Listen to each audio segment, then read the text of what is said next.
গাজায় মানবিক বিপর্যয় এখন চরমে। অনাহার, অপুষ্টি আর মৃত্যুর মিছিল বাড়ছে প্রতিদিন। শিশু থেকে বৃদ্ধ কেউই রক্ষা পাচ্ছে না। চলুন জেনে নিই বিস্তারিত। গাজায় দুর্ভিক্ষ ভয়াবহ রূপ নিচ্ছে।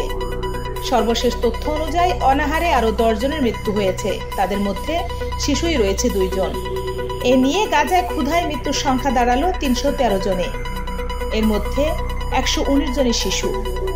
কাতার ভিত্তিক সংবাদ মাধ্যম আল জাজিরার প্রতিবেদনে বলা হয়েছে, সবচেয়ে ভয়াবহ পরিস্থিতি গাজা ও তার আশেপাশের এলাকায়। আগামী সেপ্টেম্বরের মধ্যে এই সংকট ছড়িয়ে পড়বে দেইর আল বালাহ এবং খান ইউনিসেও। জাতিসংঘ জানিয়েছে এটি কোনো প্রাকৃতিক দুর্যোগ নয়, বরং মানবসৃষ্ট বিপর্যয়। কারণ গাজার প্রবেশপথে ত্রাণ আটকে রাখা হচ্ছে, নিয়মিত চলছে বোমাবর্ষণ, এমনকি ইসরায়েল নিয়ন্ত্রিত ত্রাণ কেন্দ্রগুলোতেও হামলা হচ্ছে। এর ফলে প্রায় প্রতিটি মানুষই প্রতিদিন কাটাচ্ছে তীব্র ক্ষুধায়। বর্তমানে 5 লাখের বেশি মানুষ অনাহার ও অপুষ্টিতে ভুগছে। বিশেষজ্ঞরা সতর্ক করেছেন, সেপ্টেম্বরে এই সংখ্যা পৌঁছে যেতে পারে 6,40,000-এ। মানবাধিকার সংগঠনগুলো বলছে, গাজার প্রতিটি পরিবার এখন বেঁচে থাকার লড়াই করছে। শিশুদের মধ্যে অপুষ্টিজনিত অসুস্থতা দ্রুত ছড়িয়ে পড়ছে। চিকিৎসা সরঞ্জাম ও খাদ্যের অভাবের কারণে পরিস্থিতি আরও জটিল হয়ে উঠেছে।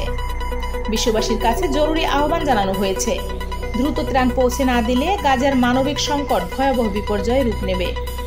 এমন ভয়াবহ সংকটে মানবতার জয় হোক, মৃত্যু নয়, এটাই সবার প্রত্যাশা। গাজার খবর এবং আন্তর্জাতিক অঙ্গনের আরও গুরুত্বপূর্ণ আপডেট জানতে চোখ রাখুন BIM নিউজে।